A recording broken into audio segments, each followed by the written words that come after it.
Kratos had been in service to the gods long enough to know the Harpy had been sent as a warning, a reminder from his former master of the decision that had cost Kratos everything. Had it been that long since he'd almost met his end at the hands of the barbarians? That long since he'd traded everything to save himself? Ares! The sky split apart, and the god of war stepped through. Descending from Olympus, he saw the makings of a god in a mere mortal. Ares would save Kratos. He would turn him into the perfect warrior, his servant on Earth. Only a simple pledge of loyalty was required. My life is yours, Ares. From this day, I shall carry forth your will.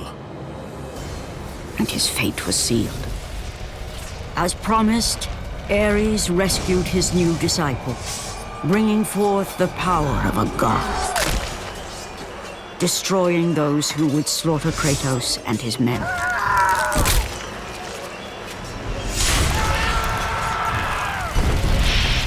As for Kratos, no mere sword and shield would befit the newest servant of the god of war.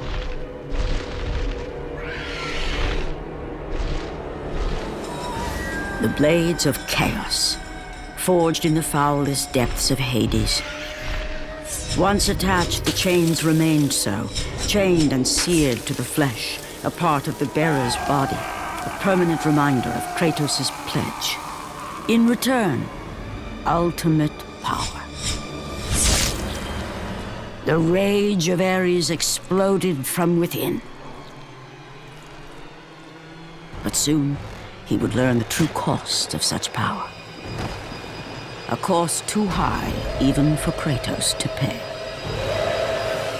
The path before Kratos was clear, but still, the memories came rushing back, as familiar and permanent as the blades chained to his wrists. Memories of what he'd done in the name of Ares. Memories of how he'd become a servant to the god of war. A beast, his humanity robbed and replaced only with the will to murder. No one was safe. Entire armies fell before Kratos and the soldiers who followed him on his unending path of conquest, all in the name of his master. Those who offered resistance of any kind were dealt with quickly. They've built this temple to offer prayers to Athena! This entire village stands as an affront to Lord Ares! Burn this village! Burn it to the ground! Emboldened by the god of war, Kratos' army was ruthless, feared throughout the world for their brutality. All that mattered was conquest in the name of Kratos, their great leader, who had become near invincible. He feared nothing. But there was something about this temple, something forbidden. All his instincts told him he should never cross its threshold. Never step inside. Beware, Kratos. The dangers in the temple are greater than you know. But the village oracle's warning fell on deaf ears. His ambition would not be denied. All who opposed him would die.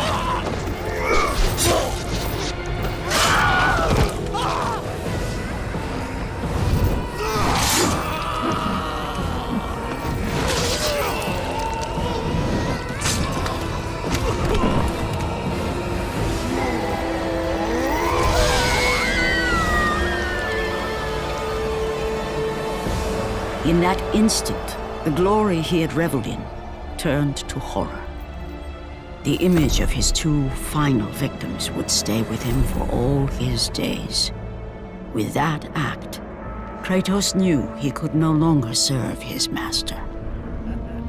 He had but one calling now, the death of Ares. He would murder the god of war. Ares, You will die for what you did that night. After 1,000 years, Pandora's box was at last freed of its confines. Kratos had found the means to destroy the god of war. Far away in Athens, Ares knew Kratos had succeeded in his quest. So, little Spartan, you've recovered Zeus's precious box, but you will not live long enough to see it opened. I will see to that. Goodbye, Spartan. You will rot in the depths of Hades for all eternity. As the life began to leave Kratos, his thoughts returned to that fateful night. Even in death, the memories, the visions would not fade. For how could he forget spilling the blood of his own family? A cruel trick orchestrated by the god of war. My wife, my child, how? They were left in Sparta. You are becoming all I'd hoped you'd be, Kratos. Now, with your wife and child dead, nothing will hold you back. You'll become even stronger.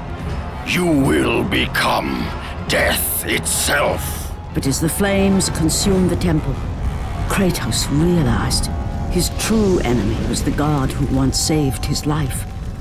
The same god who had now taken everything from him. Ares!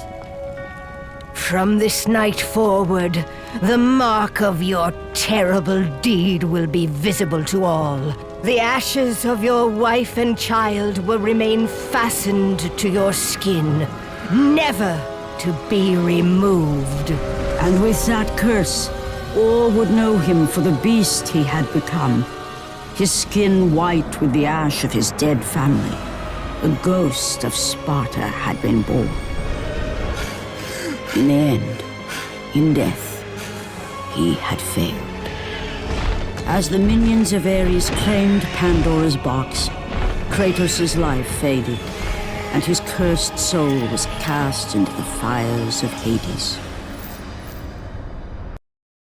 Born as loyal sons of Sparta, the two brothers trained and dreamt of one day joining the ranks of the great Spartan army. But that never was to be. On an ill-fated day, Deimos was taken under the eyes of his brother Kratos, the brother who had vowed to always protect him. This single event would forever change the course of Kratos' life. His destiny, his cursed fate, had been set in motion. The loss of his brother would leave an indelible mark on him, a memory he could not forget. As he vowed never to falter again, Kratos adorned a red tattoo on his body in honor of Deimos, a tattoo in the very image of his brother's birthmark. This tattoo would become a somber reminder for the man who would become a god. The warrior, known as the Ghost of Sparta.